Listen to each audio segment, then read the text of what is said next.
আসসালামু আলাইকুম রহমতুল্লাহি ওবরাকাতু। আমি আজকে একটা মাহফিল আসছি। মাহফিলটা ধামরাইতে কুড়িগ্রাম। তো খুব গ্রাম্য একটা এলাকা। তো এই মাহফিলটা আজকে আমি এই গাড়িটা আজকে থামিয়ে, এখন বাজে রাত্র প্রায় 11টার মতো। আমি মাহফিল শেষ করেছি প্রায় 10টা সাড়ে 10টার দিকে। তো আমি একটু দাঁড়াইলাম, এখানে একটা স্ট্রেঞ্জ একটা ব্যাপার আছে। সেটা হলো যারা আজকে এই অনুষ্ঠানটা করেছে বা এই মাহফিলটা যারা এন্তেজাম করেছেন, আয়োজন যারা করেছেন, আমি পোস্টারে দেখলাম ওখানে লেখা আছে যুব সমাজের উদ্যোগে। এবং এই যুব সমাজটা বলতে এরা অনেকগুলো যুবক, তারা দেশের বাহিরে থাকে। তো তারা তাদের নিজস্ব অর্থায়নে তারা আজকে মাহফিলটা করেছে। তাদের মাহফিলের পোস্টারে লেখা ছিল, পোস্টারের মধ্যে লেখা ছিল এরকম কথা যে আমরা কোনো বাহির থেকে কালেকশন নেই না। তো আমার কাছে খুব ভালো লাগছে। তো তারা যুবকদের একটা অংশ আমার কাছে এসেছিল আমার প্রতিষ্ঠানে, কোরিয়াল কোরআন ইন্টারন্যাশনাল মাদ্রাসা টঙ্গী। তো সেখানে আসার পরে বলতেছে, হুজুর আপনাকে আমরা হাদিয়া কত দিব। তো আমি বলছি যে আমি কখনো কন্ট্যাক্ট করে হাদিয়া করি না, হাদিয়া নেই না, অথবা আমি এগুলো বলে নেই না। আপনারা যেটা ভালো হবে, আমি দিনের প্রচারণা করতেছি, আমি চেষ্টা করতেছি মানুষকে কিছু দিনের শিক্ষা দেওয়ার জন্য আমাদের এই বক্তৃতার মাধ্যমে বা আমাদের বয়ানের মাধ্যমে। তো সেটা বলে আজকে মাহফিল আমরা আসলাম। তো আসার পরে আজকে তারা আমাদেরকে খুব আপ্যায়ন করলেন, খুব ভালো লাগলো যে যুব সমাজের উদ্যোগে একটা খুব সুন্দর অনুষ্ঠান। তো এখন রাত্র প্রায় মোটামুটি গভীর। তো তারা আমাকে একটা কাগজ দিয়েছে। তো কাগজটা আমি ওখানে খুলি নাই। তো ভাবলাম যে এই রাত্রেবেলা যাচ্ছি, তো আমার সাথে উপস্থিত আছেন আমাদের আমারই ছাত্র মুফতি মাওলানা মুফতি মাজহারুল ইসলাম শেরপুরি। তো বললাম যে চলেন একটু আমরা একটু বাইরে বাইর হই, দেখতে পরিবেশটাও সুন্দর, আর কাগজটাও একটু দেখবো যে কী অবস্থা। তো এটা দেখার জন্য, তো তার আগে আমার ছাত্র মুফতি সাহেব একটু কথা বলবে। হুজুর কেমন লাগছে, কী অবস্থা? আলহামদুলিল্লাহ, আমার কাছে অনেক ভালো লেগেছে। আসলে এই কুড়িগ্রাম ধামরায়ে যুবকদের উদ্যোগে যে একটা ব্যতিক্রমধর্মী অনুষ্ঠান ছিল, মাহফিল ছিল, এটা আমার অনেক ভালো লেগেছে। যে কালেকশনবিহীন যুবকদের উদ্যোগে ওয়াজ এবং দোয়ার মাহফিল একটা মসজিদের উদ্যোগে। আসলে এরকম কালেকশনবিহীন যুবকদের উদ্যোগে প্রতিটা মসজিদে ওয়াজ মাহফিলের আয়োজন করা অত্যন্ত প্রয়োজন। আলহামদুলিল্লাহ। তো সেই সুবাদে আমার সব মিলে অনেক ভালো লেগেছে। আমি মুস্তাদের সাথে আসছি।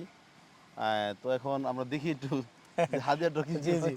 তো আসলে এটা একটা দেশ যে তারা, আমরা তো বলি নাই, এখন তারা আমাদেরকে একটা চিঠি দিয়েছে। এই চিঠিটা এখানে লেখা আছে, তারা লিখেছে মাওলানা কারি মোহাম্মদ আলমাস হোসেন। তো আসলে আমরা একটু দেখি, আর আপনাদেরও একটা চিন্তা আছে যে আসলে এটা কি দিয়েছে, এটা একটু দেখার ইচ্ছা। আসলে এটার মধ্যে যাই হোক না কেন, সম্মান তো সম্মানই। তো আমরা এটা একটু দেখি কি দিয়েছে তারা আমাদেরকে।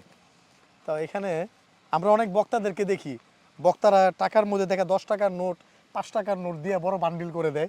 যখন তারা খুলে দেখে যে এর ভিতরে 10 টাকার নোট আছে, 5 টাকার নোট আছে, দিয়ে এটা অনেক সময় মানুষের সাথে খুব প্রতারণা করা হয়।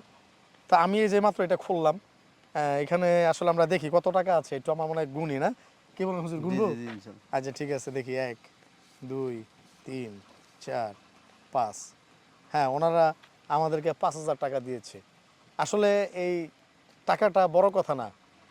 আমি যে গাড়ি নিয়ে আসছি, এই যে আমার গাড়ি, বা আমরা এই যে গাড়ির খরচ থাকে, আমার ড্রাইভার আছে, বা আনুষঙ্গিক আরও বিভিন্ন বিষয় থাকে।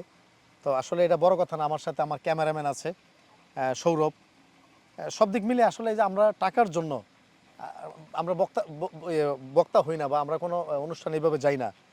মানুষ যেটা দিবে সেটাকে নিতে হবে। আমাদের দেশে একটা প্রবলেম হচ্ছে এখন, যে টাকার জন্য, মানে টাকা একটু কম হলে ওই স্টেজে আমরা দেখেছি যে প্রায় মারামারি অবস্থা হয়ে যায়, খুব দুঃখজনক। এটা কখনোই হওয়া উচিত না, কারণ মনে রাখতে হবে রিজিক আল্লাহ প্রদত্ত, এবং মানুষ যেটা খুশি হয়ে দিবে আলহামদুলিল্লাহ। অনেক সময় অনেক অন্যায় হয় যে তারা খুশির কথা বলে তারা তাদের ইচ্ছা মতো দেয়। তারা বুঝতে চায় না যে এখানে একটা খরচের ব্যাপার আছে, যে একটা খরচ আছে, অনেক টাকা খরচ থাকে। তো এর জন্য অনেক কালেকশন করে, অনেক বক্তারা মানে আগে থেকে বলে নেয়। তো এইটাও একটা বড় কারণ। তো সবাইকে যার যার জায়গা থেকে সম্মানিত করা, এটাই হচ্ছে বড়। কিন্তু আমি ব্যক্তিগতভাবে, আমি মাওলানা কারি আলমাস হোসেন গাজীপুরি, আমি টাকার জন্য ওয়াজ করি না। আল্লাহ আমাকে যথেষ্ট দিয়েছে, আলহামদুলিল্লাহ, শুক্রিয়া আল্লাহর কাছে। এই টাকা আমার কাছে কোনো কিছু না, এগুলো আমার এমনিতে খরচ। তো আমরা আসছি শুধু দিনের প্রচার করার জন্য, মানুষকে একটু দিন শেখানোর জন্য, মানুষকে একটু ইসলাম সম্পর্কে কিছু জানানোর জন্য। তা আমাদের এই প্রয়াসটা যেন আল্লাহ তাআলা কবুল করেন, আপনারা সবাই দোয়া করবেন। আমিন আমিন। তো খুব ভালো লেগেছে আলহামদুলিল্লাহ, আমরা তাদের ব্যবহারে আপ্যায়নে আমার খুব ভালো লেগেছে। তো আমার সাথে আমার সৌরভ আছে, আমি একটু সৌরভকে একটু পরিচয় করে দিই। সৌরভ আজকের আমাদের এই সমস্ত কিছুর আয়োজক, প্রোগ্রামটাকে। আসসালামু আলাইকুম ওয়া রাহমাতুল্লাহি ওয়া বারাকাতুহু। জি, সৌরভ আজকের এই পুরো ইন্তজাম করেছে, আজকে মাহফিলের এই সমস্ত ভিডিও করা, এডিট করা, সব কিছু সৌরভের আজকের দায়িত্ব। তবে একটা বিষয় আছে, সৌরভের আছে খুব কষ্টের একটা বিষয় আছে, আমরা দোয়া করব আমাদের সৌরভের তার এই নানা শ্বশুর উনি ইন্তেকাল করেছেন, ইন্না লিল্লাহি ওয়া ইন্না ইলাইহি রাজিউন। আল্লাহ পাক যেন ওনাকে ওনার জীবনের সমস্ত গুনাহ মাফ করে আল্লাহ পাক যেন ওনাকে জান্নাতুল ফেরদাউস দান করেন এবং ডান হাতে আমলনামা পৌঁছে দেয়, আমরা দোয়া করব এর জন্য। তা আমার সাথে আমার ড্রাইভার আছে শাহাদাতও খুব সময় মতো উপস্থিত হয়ে যাওয়ার জন্য শাহাদাতকে অনেক ধন্যবাদ। শাহাদাত তুমি একটু এদিকে আসো, তুমি একটু দেখাই দিই তোমাকে, আসো। শাহাদাত আমার গাড়িটা চালাচ্ছে। হ্যাঁ, ওয়ালাইকুম আসসালাম। শাহাদাতের জন্য দোয়া করবেন। শাহাদাত আজকে 3টার সময় সে বসে রয়েছে আমাকে মাহফিলে নিয়ে আসার জন্য। থ্যাংক ইউ, সবাইকে অনেক ধন্যবাদ। এবং যিনি ক্যামেরা করতেছে কি নাম? সুজন। হ্যাঁ, সুজনকেও অনেক ধন্যবাদ। সুজন হাসতেছে, খুব মুচকি হাসতেছে, যে সুজনের নামটা বলে দিলাম। তো সবাই দোয়া করবেন আমাদের জন্য, আমরা যেন আসলে এইভাবে দিনের কাজ করতে পারি এবং ভালো কাজ করতে পারি। আসসালামু আলাইকুম ওয়া রাহমাতুল্লাহ।